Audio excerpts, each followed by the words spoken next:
وشر الأمور محدثاتها وكل محدثة بدعة وكل بدعة ضلالة وكل ضلالة في النار.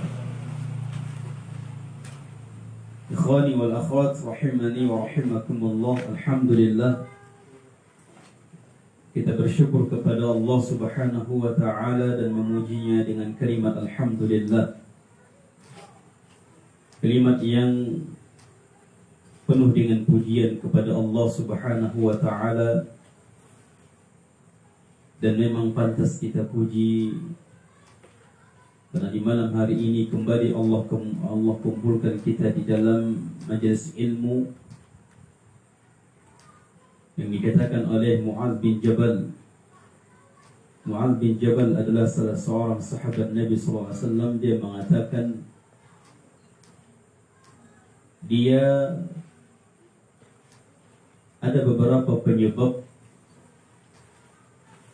yang membuat dia suka tinggal di permukaan bumi ini.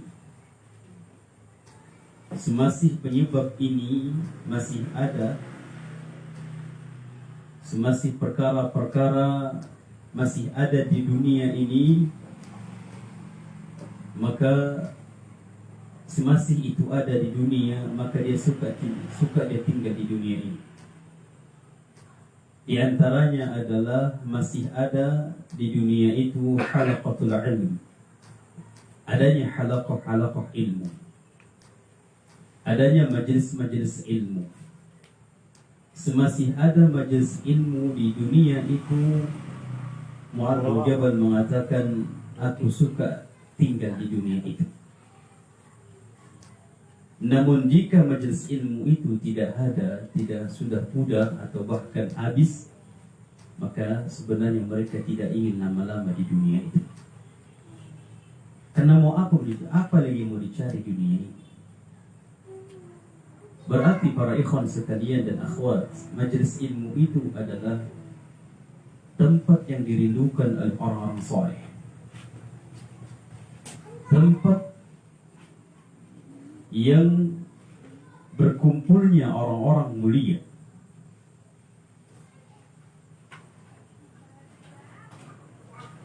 tempat yang tidak pernah bosan bagi orang-orang yang hatinya benar-benar berharap kepada Allah. Orang-orang yang cinta dengan karaokean, mustahil dia lama-lama duduk majelis ini. Mustahil. Bahkan hampir tidak pernah. Kalaupun mereka pernah mendengarkan majelis ilmu, mereka ingin cepat sekali. Kenapa? Karena hati bukan tergantung di sana. Hati mereka tergantung di karaokean. Tapi kalau sudah mereka duduk di karaokean 4 jam 5 jam pun tak terasa. Betul ya Pak? Demikian kalau dibalik, kalau orang-orang yang saleh hatinya tergantung dengan tempat-tempat yang mulia. Dan justru jika hati itu dia bawakan, dia paksakan untuk ke tempat maksiat, hati itu bergoncang. Hati itu membencinya. Namun kalau seandainya itu terus menerus, maka menjadi cinta dalam maksiat itu. Makanya dikatakan para ulama, ma summiyal qalbu illa min taqallubihi. Hati kita ini bahasa Arabnya qalbun. Tidaklah dikatakan hati itu kecuali nama hati itu kena bolak-balik gitu. Terbolak-balik. Tergantung yang punya hati. Tergantung kita ini. Apalagi kata Abu Hurairah bahwasanya hati itu adalah sebagai jenderalnya dari seluruh jasad. Mata bergerak, perintah dari hati. Kaki bergerak, tangan bergerak, lisan bergerak, perintah dari hati.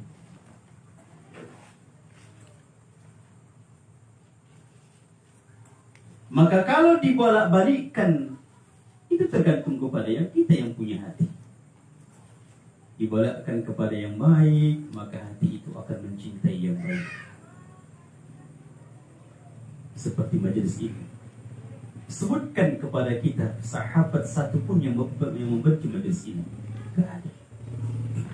Dan bahkan kata Mu'adz bin Jabal ini sangat dalam. Kalau masih ada halaqah ilmu di dunia ini, sudah masih mereka pingin lama-lama di dunia itu. Tapi kalau sudah tidak ada, itu apa? Juga dikatakan Mu'adz bin Jabal yang membuat dia suka tinggal di dunia itu karena adanya puasa. Karena di akhirat puasa nggak gitu, Pak? Tidak ada puasa. Di dunia kita berpuasa, beramal. Kalau di akhirat nanti nggak ada lagi amal. Tinggal menikmati dari nilai hasil dari amalan kita di dunia.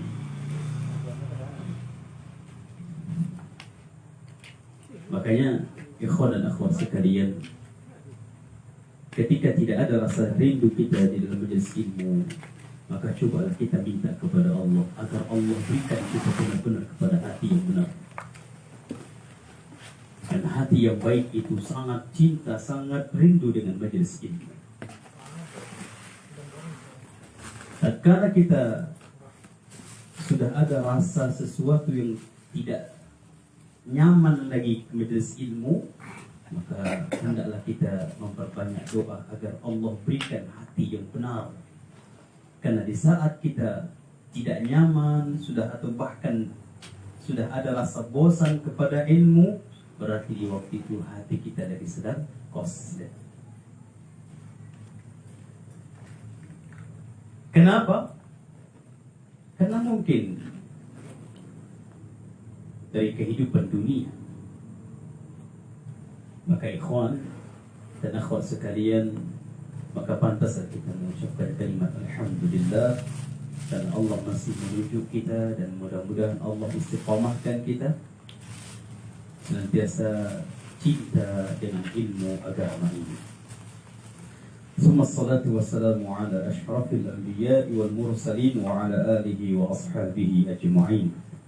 Kemudian salawat dan salam mudah-mudahan tercurah kepada Rasul kita, kekasih kita, ialah Muhammad bin Abdullah sallallahu alaihi wasallam.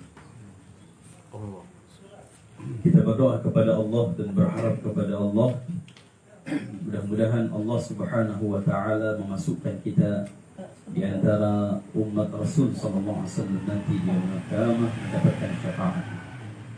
Ikhwan dan akhwat sekalian rahimani wa rahimakumullah, kembali kita melanjutkan bersama kami kajian kitab Adab Syar'iyyah, adab-adab atau kitab yang membahas seputar adab di dalam agama kita.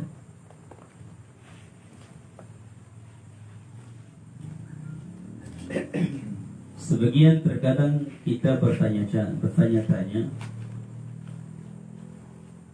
apa perbedaan antara adab dengan akhlak?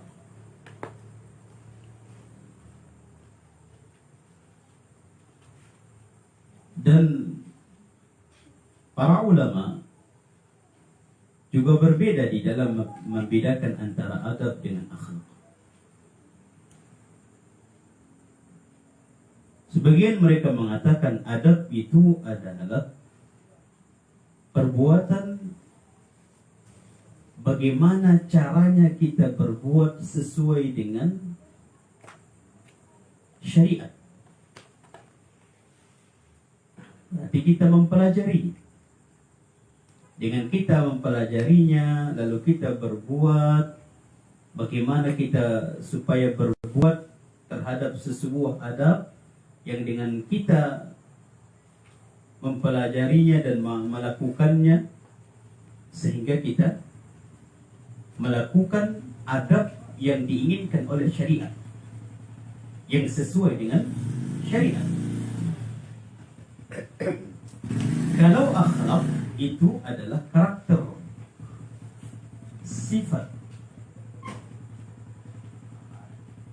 Makanya ada akhlak yang baik dan ada akhlak yang buruk.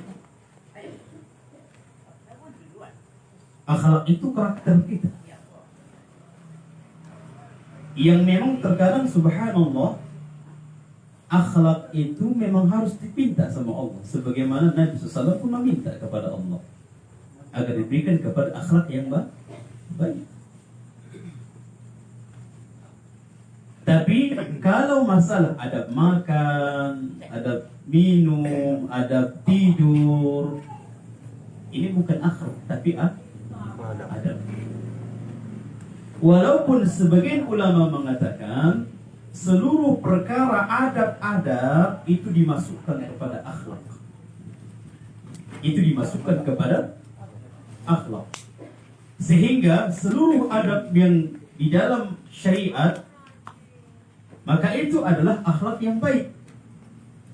Itu adalah akhlak yang baik.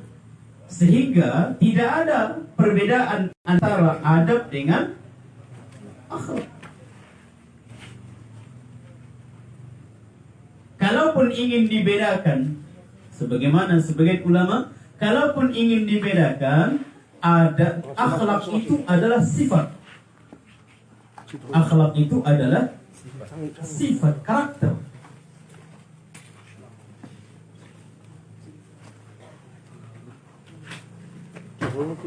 Kalau adab itu memang harus dipelajari.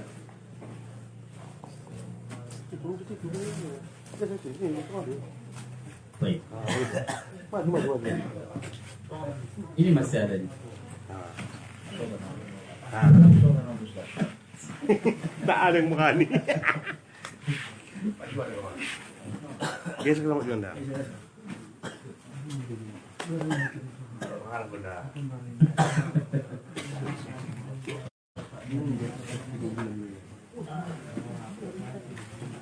Baik. Kita lanjut nih. Lanjut. Jadi ya, kalau ingin pun di sana sebagian ulama tidak ada membedakan antara akhlak dengan adab.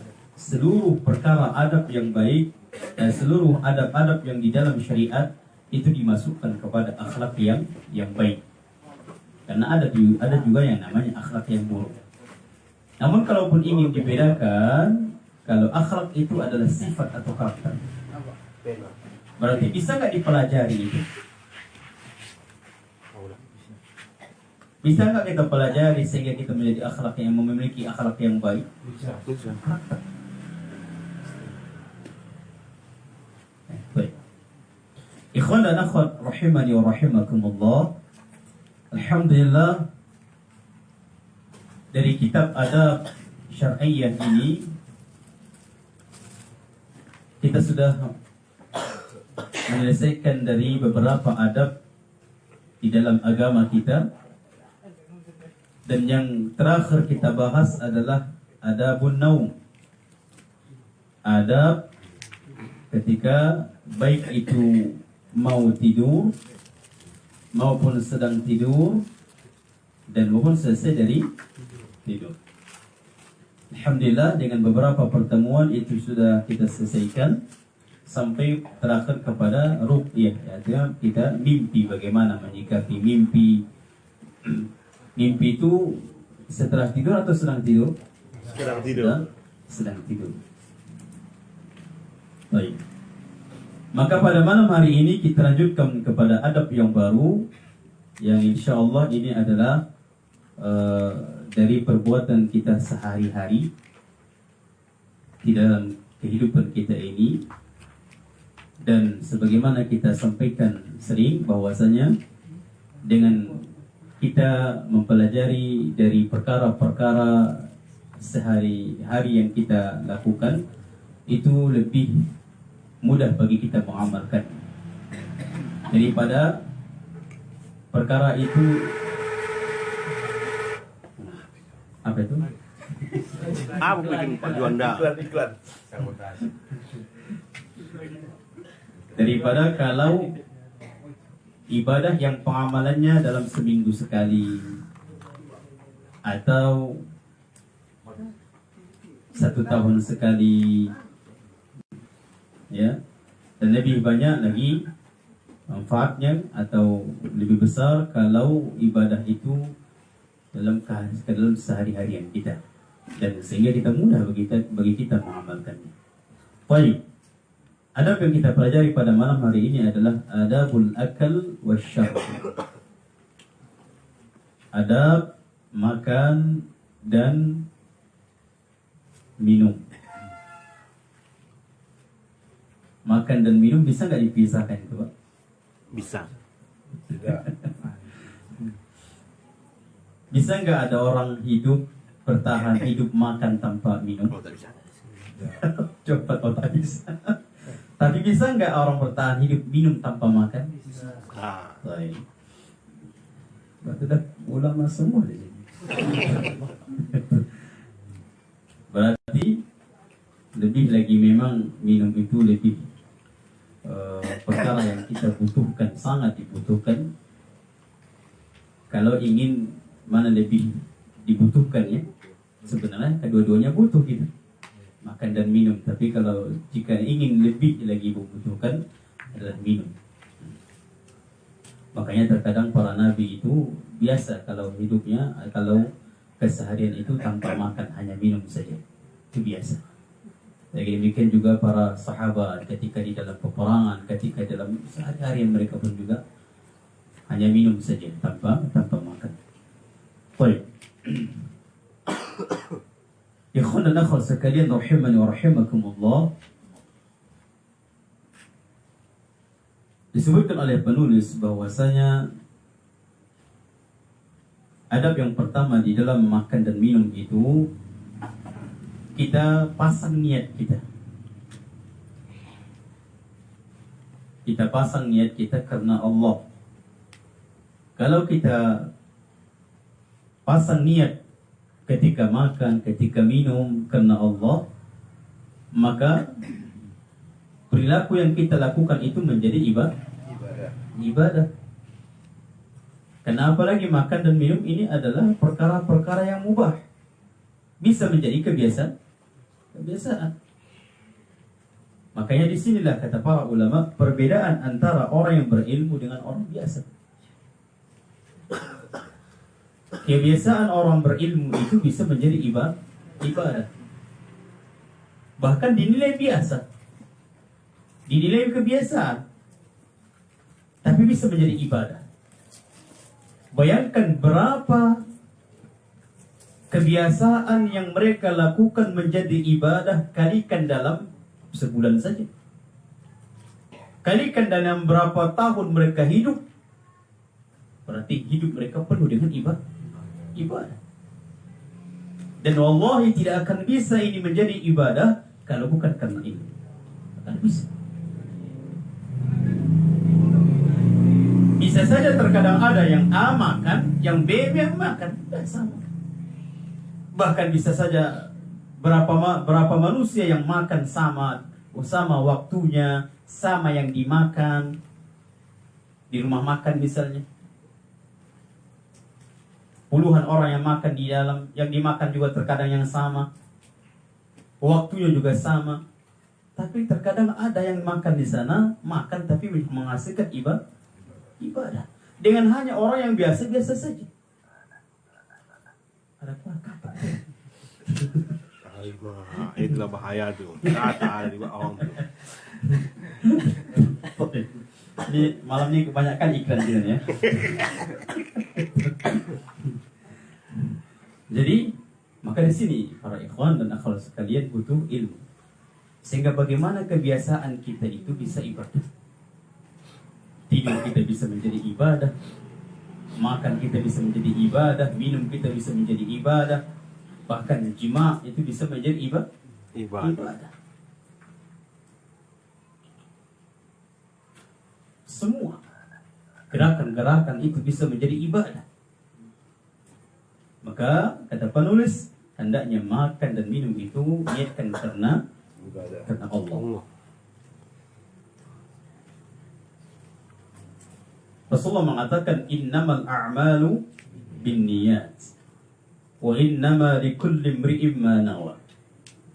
Di sini khilaf di kalangan para ulama sebagian ulama mengatakan ini adalah dua kalimat. Yang pertama, kalimat pertama adalah innamal a'malu binniyat. Yang kalimat yang kedua wa innama likulli imri'in ma nawa. Sebagian ulama mengatakan satu kalimat antara innamal a'malu binniyat wa innama likulli imri'in ma nawa, berbicara tentang niat.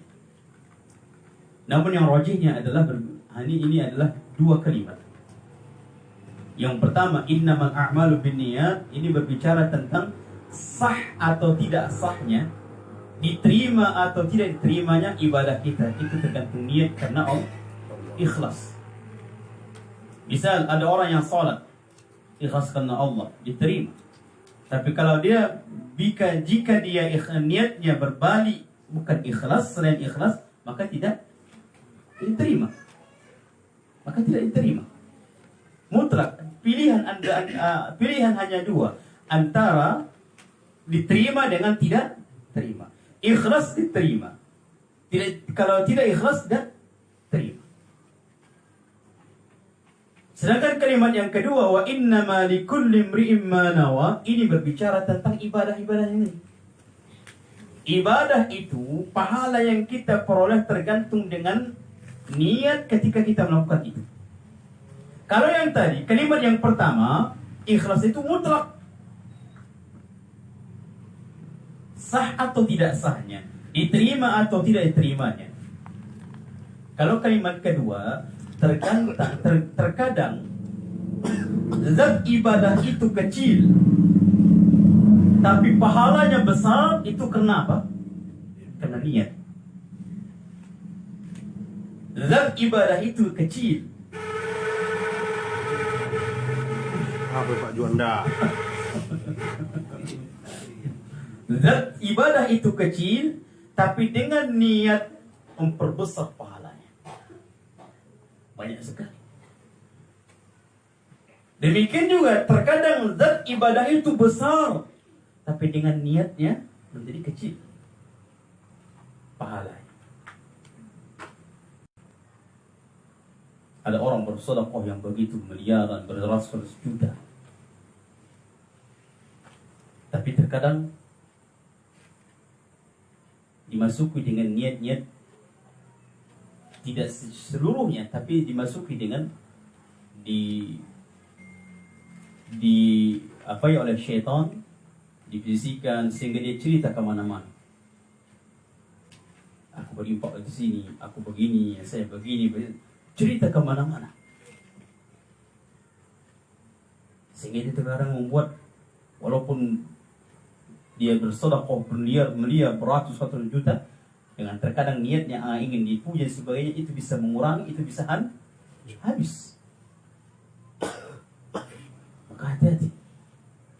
Dan berapa banyak orang yang sedikit zat ibadah itu kecil sekali, tapi dengan niatnya ibadah yang besar, pahala yang besar.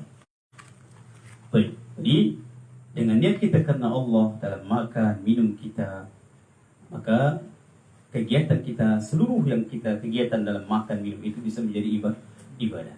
Apa niat kita misalnya untuk makan? Kita makan karena dalam ibadah membutuhkan kekuatan atau tidak? Kekuatan. Sekarang subhanallah,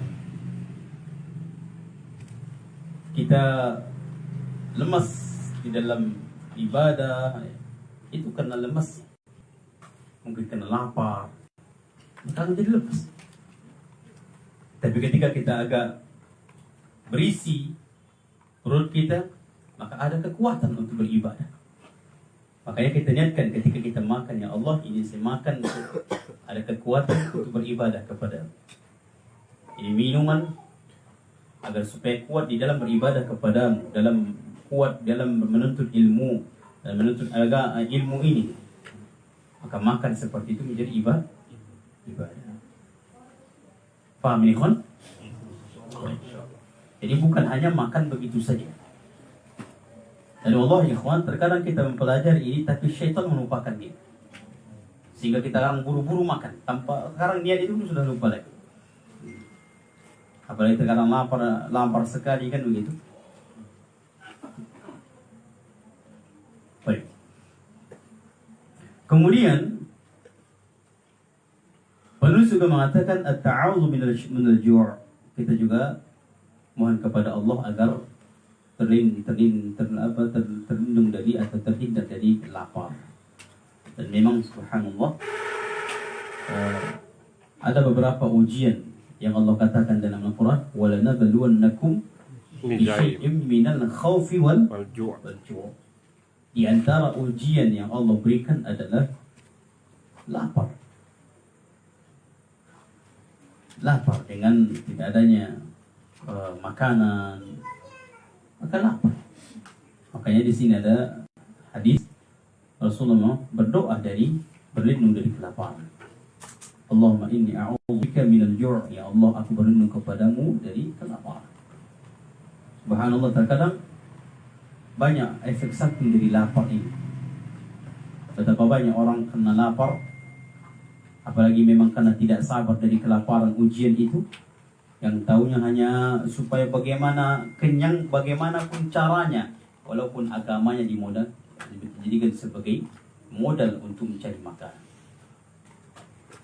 sehingga agamanya ternoda. Subhanallah, banyak sekali. Padahal itu merupakan ujian. Maka kalau kita faham, maka ujian harusnya kita semakin mendekatkan diri kepada Allah, bukan malah melakukan perkara-perkara yang merusak agama kita. Banyak orang subhanallah, na'udzubillah, melakukan maksiat karena untuk makan saja. Karena untuk makan saja. Karena yang tahunya bagaimana perut ini berisi. Bahkan subhanallah, akhwat sekalian, ini bahaya sekali. Ambisinya bagaimana perut ini berisi. Bagaimanapun caranya, mau halal, mau haram, dia tidak peduli. Yang penting terisi. Yang penting kenyang. Jadi banyak sekali manusia seperti ini. Tapi kalau orang beriman bukan seperti itu. Bagaimana caranya dia mengisi perutnya hanya yang halal saja. Namun ketika berharapan diuji oleh Allah dengan yang haram, dia tidak akan. Lebih baik dia mati kelaparan. Sebagaimana dahulu para istri-istri para ulama, ketika mereka ingin keluar mencari rezeki, apa kata istri-istrinya mereka?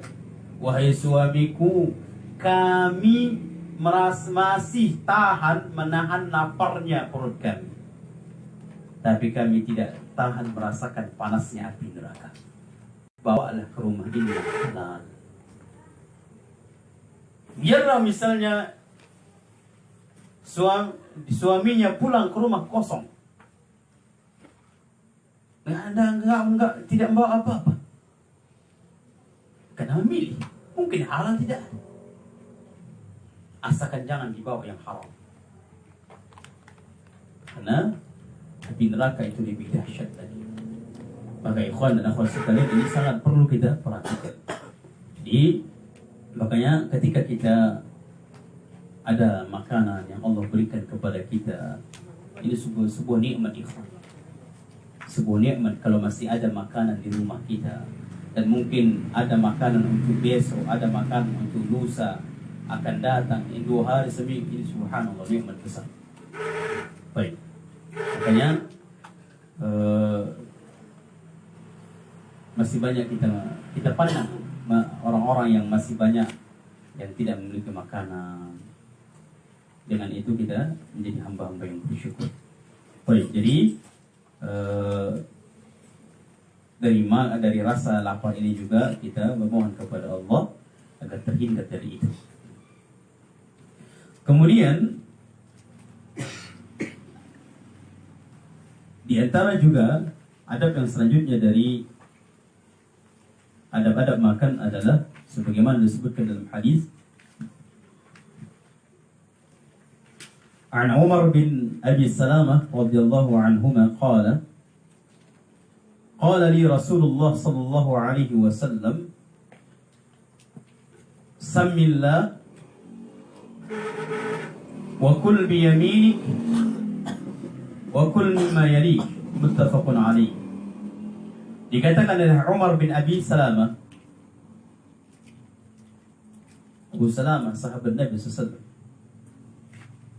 qala li Rasulullah SAW, bahwasanya Rasulullah mengatakan kepada seorang anaknya Abu Salamah, Samillah, maka bacalah bismillah, wa kul biyaminik, dan makanlah apa yang ada di sisimu, di depanmu, atau yang bisa wa kul biyaminik, makanlah dengan tangan kanan, wa kul mimma yalik, dan makanlah apa-apa yang ada di sisi kita. Di sini ikhwan ada 3 adab yang diajarkan oleh Nabi SAW kepada anak tirinya Salamah. Di mana kata Nabi SAW, pertama, samillah, ucapkan bismillah. Berarti sebelum kita makan, sebelum kita minum, ucapkan bismillah. Minimal bismillah. Itu minimal. Mereka disempurnakan boleh, sebagaimana dikatakan oleh Syekh Shalih Al-Utsaimin. Bismillahirrahmanirrahim, itu baik. Wa kul, yang kedua, wa kul biyaminik, makan dengan tangan kanan. Ini semua perintah ikhwan, wajib hukumnya. Makan bismillah, makan dengan ucapkan bismillah, minum dengan ucapkan bismillah, ini hukumnya wajib. Jika siapapun setiap dia makan, setiap dia minum tanpa bismillah, berdosa. Bayangkan, subhanallah, wallahi, orang-orang yang makan tanpa bismillah karena lupa dengan Allah. Dan terkadang subhanallah, karena tidak merasakan makanan itu nikmat dari Allah. Jauh. Kalau orang-orang benar-benar ingat sama Allah, ketika dia duduk, ketika dia berbaring, ketika dia berdiri, sebagaimana Nabi SAW, dan dia memahami bahwasanya yang makan, dia makanan yang dia makan, minum yang dia minum, itu nikmat yang Allah. Siapa yang mendatangkan itu? Allah. Maka dia akan tidak pernah lupa. Maka dia pun mengucapkan bismillah. Allah, terkadang kita lupa dalam hati ini. Namun ketika kita lupa, disebutkan oleh Nabi, ada doa yang kedua kita baca. Ketika kita lupa, ada juga diajarkan oleh Nabi SAW sebuah doa. Apa doanya? Bismillahi awwalahu wa akhirahu. Dalam hadis lain, Bismillahi fi awwalihi wa akhirihi. Dengan namamu ya Allah, dari awal sampai akhirnya aku makan dan minum itu karena dengan nama Allah. Ini kalau kita membacanya ketika lupa dari bismillah. Kita makan, di pertengahan baru ingat. Maka kita baca bismillahi awwalahu wal akhiruhu, atau bismillahi fi awwalihi wa akhirihi. Dan bahkan ikhwan, disebutkan di dalam hadis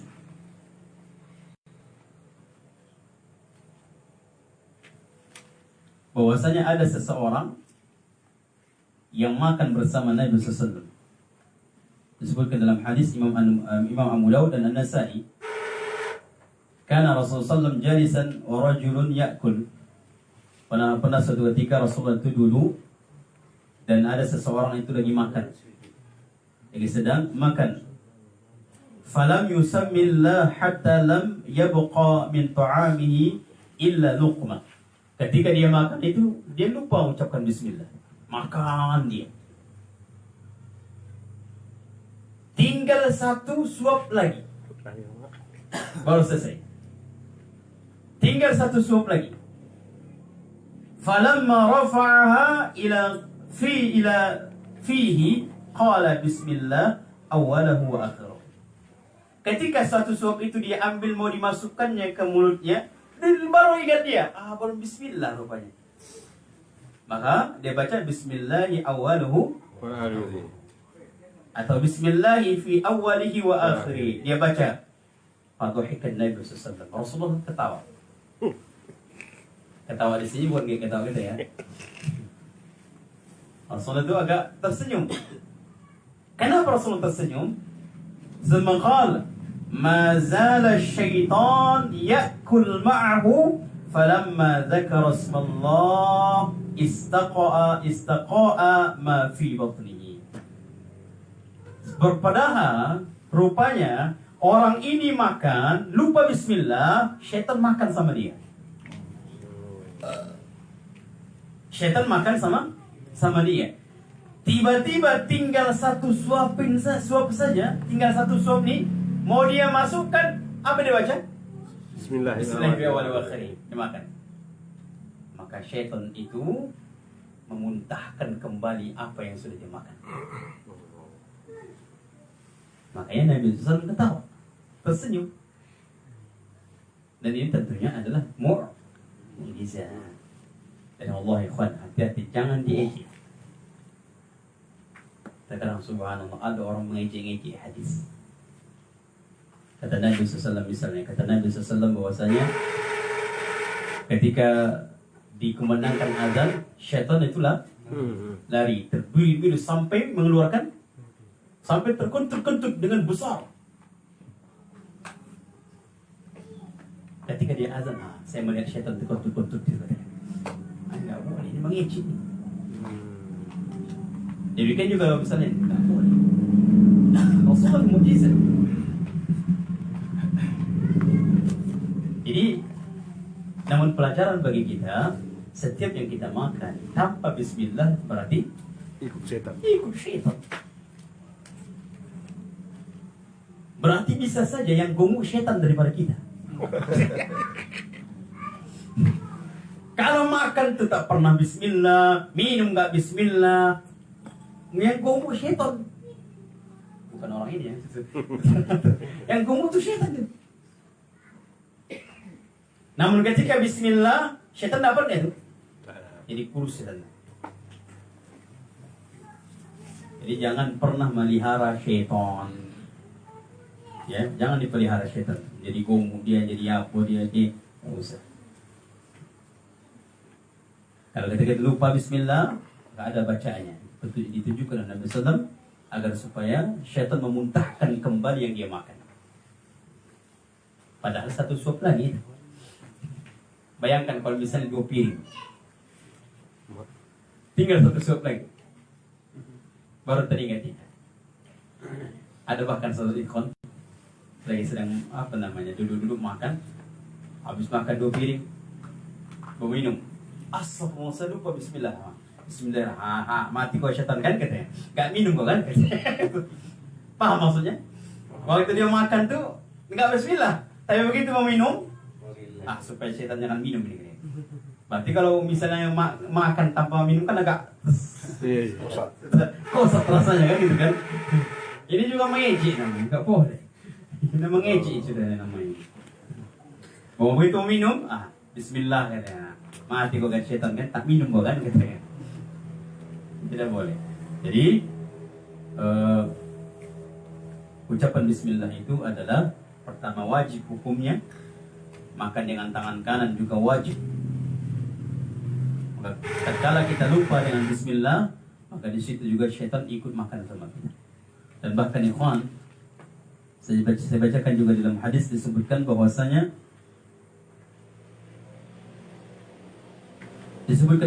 dalam hadis Imam Muslim, ini sahih luar biasa. Dalam hadis Imam Muslim dari Jabir bin Abdullah, qala sami'tu Rasulullah sallallahu alaihi wasallam yaqul, saya mendengar Rasulullah SAW bersabda. Siapa yang mendengar? Jabir bin Abdullah, sahabat Nabi.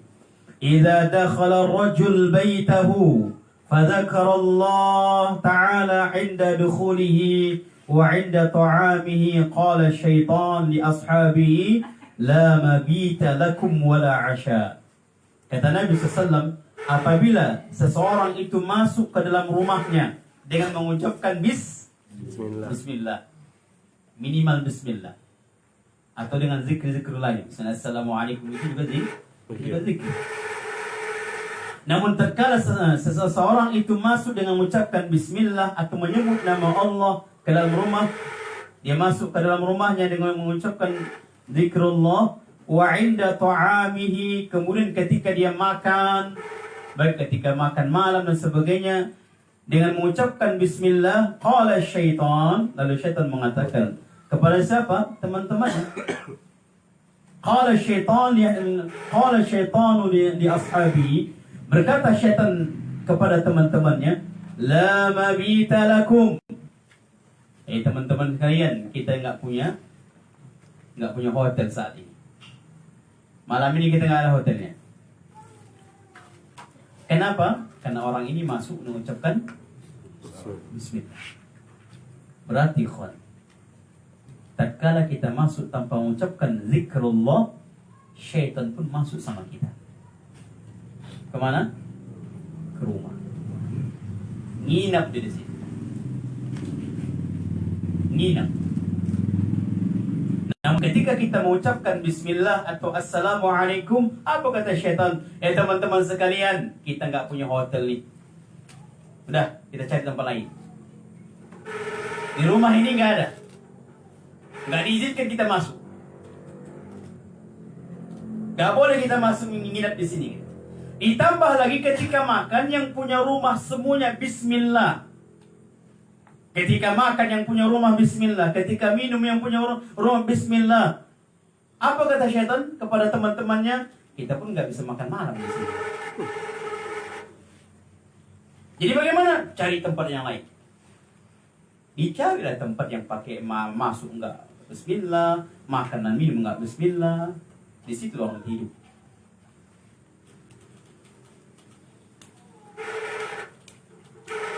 La mabit lakum wala asya. Tokoh syaitan yang mengatakan, tentara syaitan yang mengatakan, kalian teman-teman, kita tidak bisa makan tidur di sini, kita nggak bisa makan di sini. Kenapa? Tidak diizinkan. Kenapa tidak diizinkan? Karena kita masuk dan makan dan minum kata dengan bismillah. Wa idza dakhala falam yadhkurillah. Namun apabila ada orang yang masuk ke rumahnya namun tidak mengucapkan zikrullah, 'inda dukhulihi, ketika masuknya, qala syaitan adraktumul mabit. Para tentara-tentara syaitan, teman-teman sekalian, kita punya tempat tidur di sini. Kenapa? Karena yang punya rumah masuk tanpa bismillah atau tanpa zikrullah. Bayangkan ikhwan, setiap masuk tanpa zikrullah, berapa lama syaitan tinggal di rumah kita? Berapa? Ditambah lagi kita makan minum di rumah itu tanpa bismillah, berapa lama syaitan makan dan minum bersama kita?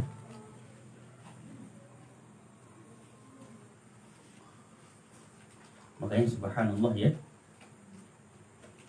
rumah itu terkadang pun terkadang kita terbawa emosi, terkadang mudah bagi kita emosi, dan terkadang mudah bagi kita marah-marah. Kenapa? Syaitan tempat tinggal di sini. Maka coba bayangkan setiap kita masuk bismillah. Bahkan keluar ada doanya.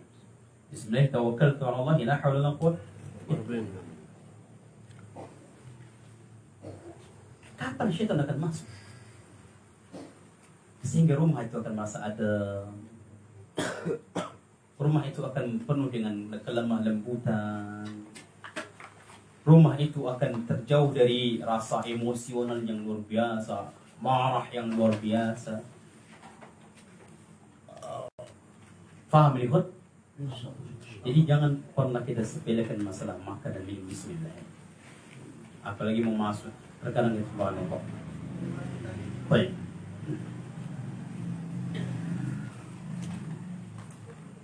وإذا لم يذكر الله عند طعامه قال أدركتم المبيت والعشاء. Ketika orang yang punya rumah itu tidak makan, tidak bismillah, maka syaitan itu mengatakan kita dapat tempat tinggal dan juga kita dapat tempat makan.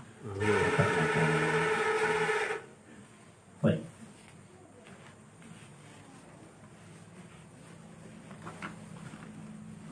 Kemudian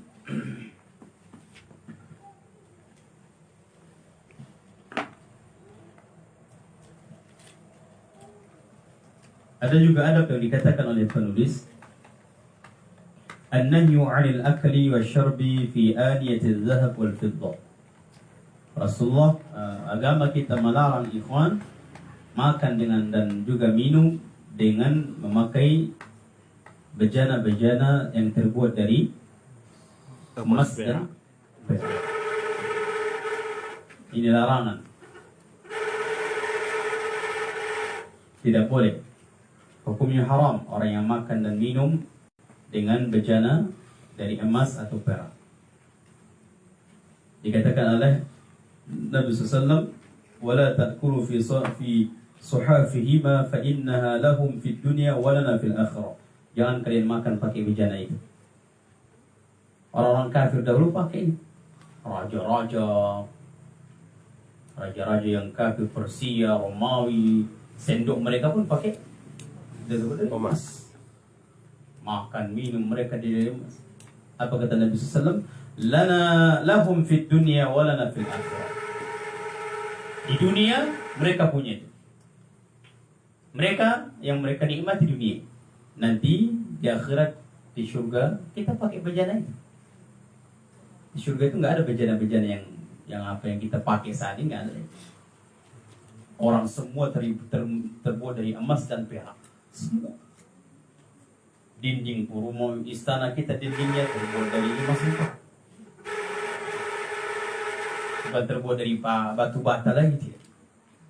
Di kasturnia, subhanallah. Di dunia mereka merasakan, tapi tidak di akhirat. Kata Nabi SAW, lahum fid dunya wa lana fil akhirah. Bagi mereka di dunia ini mereka menikmati. Dan walahum wa lana fil akhirah. Bagi kita nanti di akhir, di surga.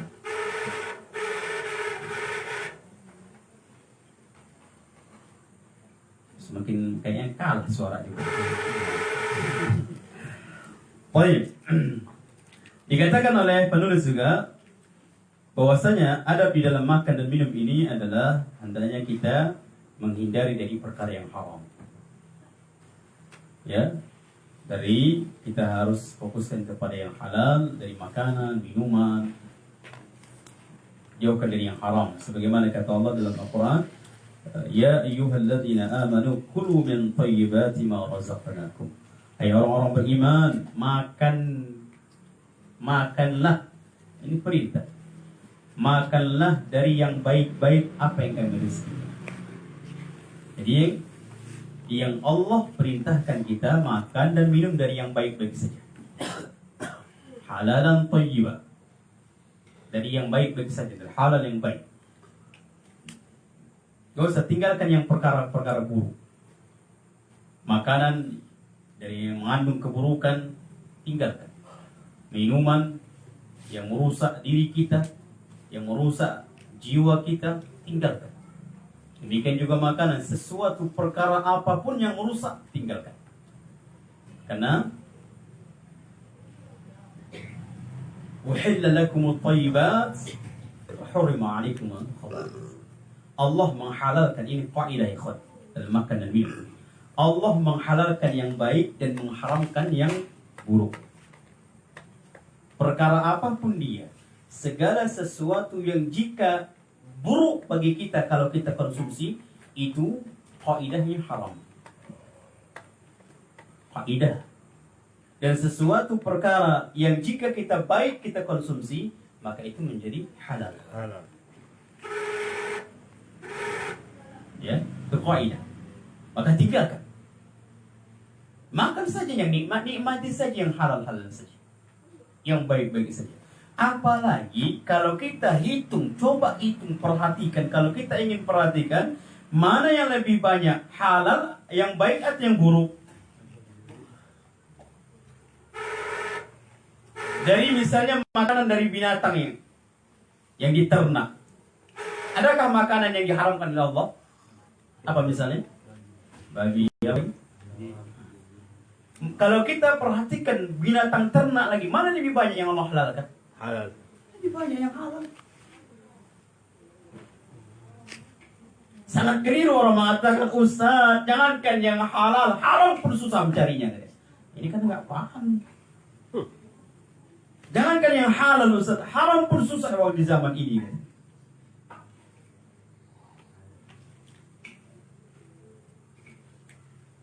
Allah bukakan, Allah mengatakan ikhwan, yang di dunia ini diciptakan oleh Allah untuk siapa? Manusia. Macam Allah ciptakan. Dan itu bisa menjadi pengganti perkara-perkara ini kita nggak punya, ada pengganti. Ini nggak boleh, ada ganti oleh Allah yang boleh. Apalagi pengganti yang haram itu hanya beberapa saja yang diharamkan oleh Allah. Ini jangan dekati, jangan makan.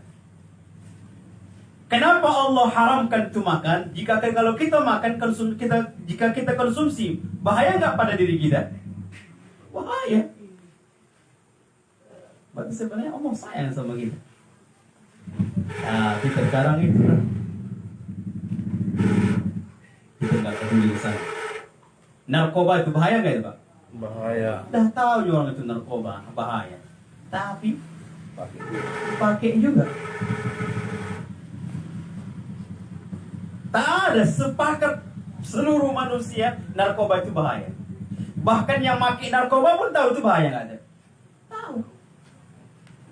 Tapi pakai juga. Itu sekarang ya. Jadi makanya subhanallah, Umar bin Khattab itu sifatnya apa? Ini halal, nikmati. Ini haram, berhenti. Itu Umar.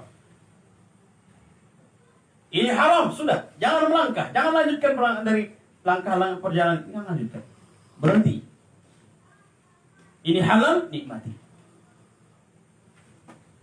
Saat ini subhanallah banyaknya orang berzina. Padahal hanya berapa menit yang perbedaan antara zina dengan nikah. Halal dengan haram. Hanya satu menit. Saya terima nikah saja. Hanya akad nikah saja. Berapa menit itu? Yang awalnya diharamkan kita menyentuhnya, diharamkan menikmatinya. Tapi ketika akad nikah menjadi halal, bahkan ibadah. Kata para ulama, tidak ada ibadah yang paling lama masa temponya, yang paling lama waktu durasinya, kecuali nikah. Ini mana sih yang boleh nikah? Sekolah dulu. Panas sih. Ya. Bayangkan berapa tahun kita sudah menikah, mulai dari akad yang saya terima. Bayangkan sampai berapa tahun itu ibadah semua. Ibadah semua.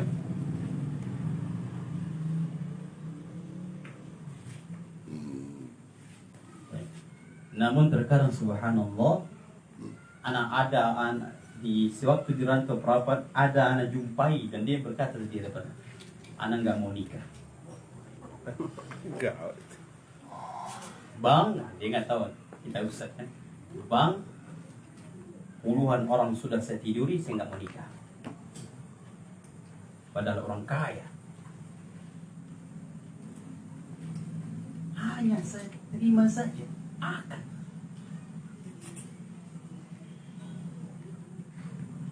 Luar biasa. Ini orang-orang seperti ini, alhamdulillah.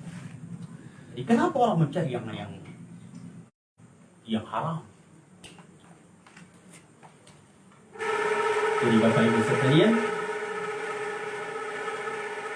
ini kayak durasi makin lama ini. Waktu ribut makin lama kayaknya.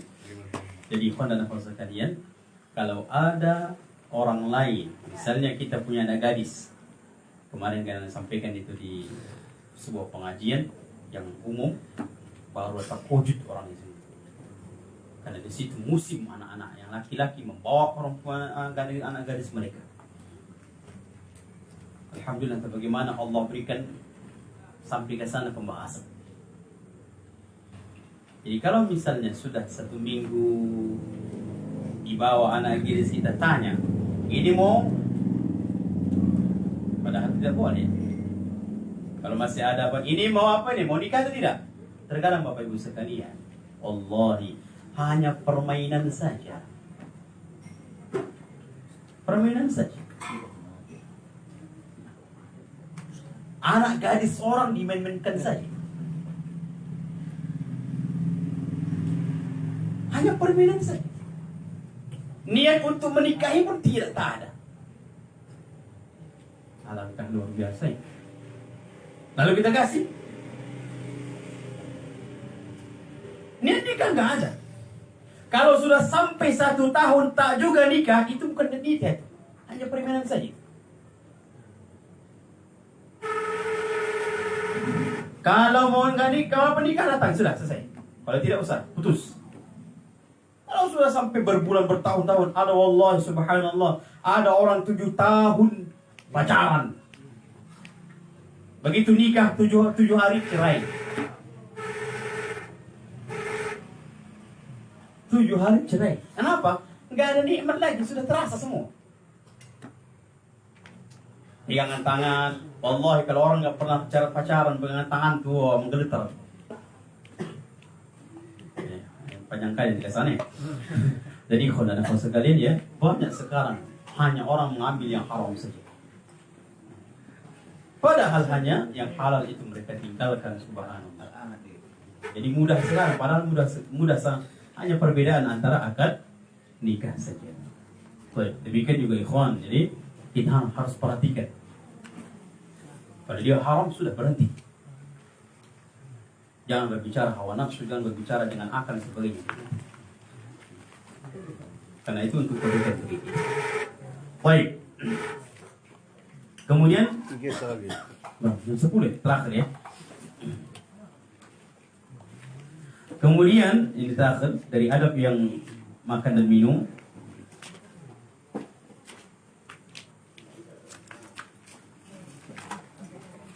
Dikatakan oleh penulis ikhwan dan akhwat sekalian, kita usahakan dan makan dan minum itu maka ketika kita makan jangan terlalu banyak-banyak. Ya. Jangan pula terlalu kalau sekali-sekali boleh. Sesekali sampai konyang botol gitu.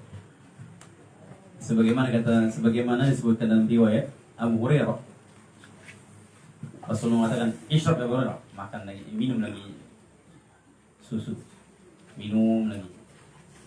Tambah Abu Hurairah, tambah lagi, tambah. Begitu kata Nabi SAW, tambah lagi Abu Hurairah. Apa kata ya Rasulullah? Enggak ada lagi celah, enggak ada lagi tempat, enggak ada lagi mau dapat. Berarti konyang kali kan? Konyang kali. Maka di sini kita para ulama, kalau sekali-sekali dibolehkan. Tapi kalau terus-menerus setiap duduk konyang sampai tak bisa bergerak. Kenapa? Imam Ibnu Qayyim mengatakan karena dengan banyak makan itu akan berpengaruh kepada murah ngantuk. Sehingga terkadang murah itu susah atau sangat susah sekali untuk ibadah. Susah sekali. Kalau kekonyangan tuh enaknya apa coba itu? Langsung itu. Jadi susah. Untuk memperbanyak ibadah susah. Makanya memang kita usahakan ya. Kita usahakan sama-sama. Kenapa kita sama-sama? Memang kita usahakan sama-sama. Agar kita kurangi makan porsi kita. Kalau sesekali mungkin atau misalnya kita sekali untuk tamasya, misalnya makan besar, sesekali tidak besar. Tapi kalau tiap terus makan itu kenyang, itu kurang bagus ya. Baik. Bahkan dikatakan Nabi SAW, tidak ada tempat yang paling dibenci oleh Allah. Nggak ada tempat yang paling dibenci oleh Allah. Ma mala'in adami, dari anak Adam itu tidak ada tempat yang paling dibenci oleh Allah adalah kecuali baton, perut. Kalau perutnya diisi dengan penuh.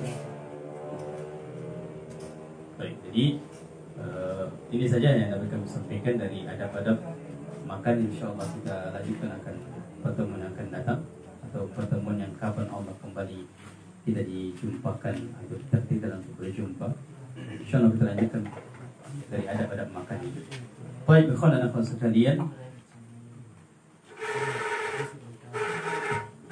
ada kira-kira yang ingin ditanyakan atau ada yang belum jelas, kami persilakan.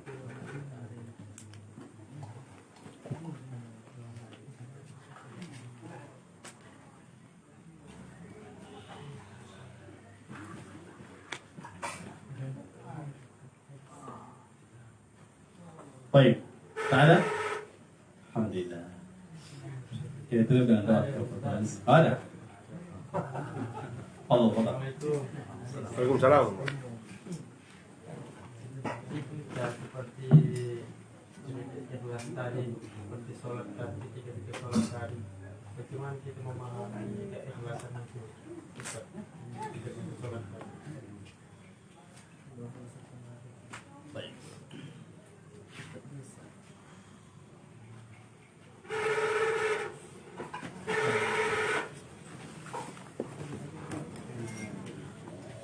Babul ikhlas, pembahasan tentang bab ikhlas ini ikhwan berat, sangat berat sekali, sehingga para ulama itu butuh melatih, butuh latihan. Sebagaimana misalnya kayak Sufyan Ats-Tsauri, ulama-ulama lainnya, mereka butuh latihan untuk menjaga keikhlasan mereka, atau untuk menjadikan hati mereka itu memang sudah duduk ikhlas sampai 30 tahun lebih. Latihan. Apalagi masalah keikhlasan ini, bagaimana supaya kita ibadahnya benar-benar karena Allah, itu harus kita mempelajari tauhid. Karena semakin kuat tauhid kita, maka semakin kuat keikhlasan kita dalam ibadah kepada Allah. Terkadang ada orang ibadah berbasiskan bukan ikhlas, tapi misalnya ria. Dia melakukan ibadah itu didorong karena ria. Basic pertama atau asas utama di dalam ibadah yang dia lakukan karena ria. Diterima nggak ya ibadahnya? Tidak. Karena asas utama itu ria. Dia mau melakukan ibadah tersebut karena dorongan ada ria, maka tidak terima. Contohnya, Baik, maksudnya? contohnya istilah kita mau ibadah, yaitu Subhanallah, banyak sekali. Kadang misalnya gitu, kata Nabi SAW, ada orang yang salat wa yuzayyin salatahu. Dia ada orang salat, ketika dilihat orang lain dia salat, maka dia menghias-hias salat. Termasuk subhanallah, misalnya